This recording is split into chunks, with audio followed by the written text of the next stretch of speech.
Alors l'idée de ce chatbot, elle est très simple. Elle vient de l'envie de répondre à un besoin identifié chez nos clients.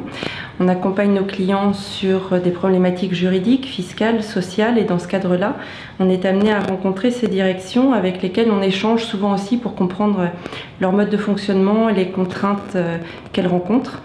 Et on constate sur le marché français actuellement qu'en fait ces contraintes, elles sont quasiment les mêmes partout. C'est-à-dire que ce sont des directions qui ne vont pas être amenées à recruter de façon massive dans les mois ou dans les années qui viennent. Ce sont des directions qui sont très conscientes des enjeux de l'innovation et de la transformation. Ce sont des directions qui sont confrontées à un environnement réglementaire croissant. Et en même temps, donc tout ça mis bout à bout, ça s'ajoute aussi aux questions des opérationnels auxquelles elles doivent répondre quasiment quotidiennement. Et c'est sur ça qu'on a eu envie de travailler pour pouvoir les aider. Ce qu'on veut faire en fait par le biais de ce chatbot, c'est de pouvoir les aider à libérer du temps sur ces questions qui sont récurrentes, pour pouvoir leur permettre de se concentrer sur les questions qui sont plus complexes et qui vont nécessiter davantage de réflexion.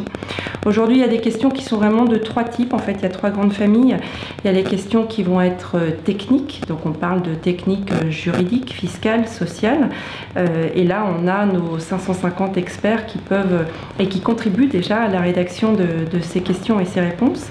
Et puis, ce sont des questions qui sont liées à l'organisation du groupe concerné. Et le troisième type de questions sont des questions qui sont liées à l'accès à des documents, des modèles de documents qui sont validés par les directions. On sait que tout ça, ça leur prend beaucoup de temps.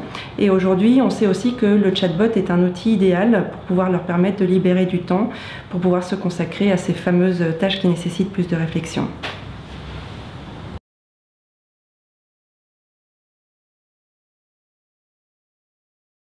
Tout d'abord, on pose ces questions en langage naturel, comme on les pose aujourd'hui avec son moteur de recherche. Ensuite, le chatbot répond, lui, 24 heures sur 24, 7 jours sur 7, de manière automatisée.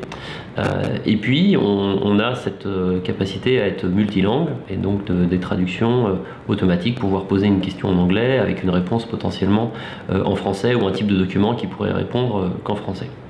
Il y a d'autres fonctionnalités qui viennent avec ce chatbot, c'est notamment la possibilité de tracer et d'avoir un reporting spécifique sur toutes les questions qui sont posées. On peut aussi, dans certains cas, typiquement dans le cadre de Sapin, mettre des mécanismes d'alerte sur un type de question donnée, pouvoir faire une alerte en temps réel à l'administrateur. Et puis, on se rend compte dans la mise en place de ces projets que ça permet d'harmoniser les pratiques et en termes de vulgarisation de cette base de connaissances, permettre finalement à différentes entités, différentes BU ou différents services d'avoir le même type de réponse, le même modèle de contrat, et permettre de se focuser sur des tâches à plus haute valeur ajoutée. On est avec le leader du marché aujourd'hui, Do You Dream Up, Didoo, partenaire dans le cadre de cette offre, ce qui permet à la fois d'avoir un outil best of breed du marché, donc un outil qui est aujourd'hui dans le cloud français, hébergé en France, avec une possibilité d'avoir un hébergement chez nos clients en fonction, et donc des solutions qui sont actives en quelques jours. L'utilisation du chatbot du YouDreamUp, la base de connaissances de PwC, et un chatbot qui est utilisable très très rapidement.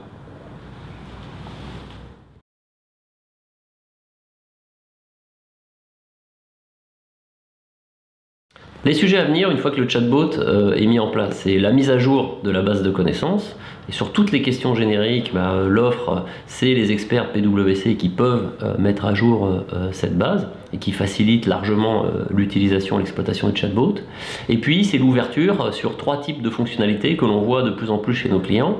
La première, c'est l'intégration potentielle à des bases de connaissances, que ce soit de la gestion électronique de documents, des intranets, des sites internes ou des SharePoint par exemple.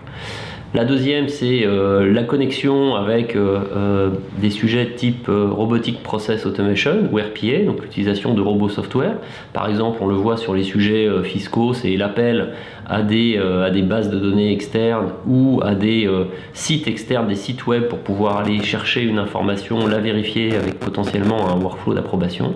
Et puis la dernière, avec tous ces documents et notamment l'utilisation des fonctionnalités d'intelligence artificielle, d'exploitation, des contrats, que ce soit des contrats papier, des contrats scannés notamment en PDF, voilà, de multiples possibilités en extension du chatbot.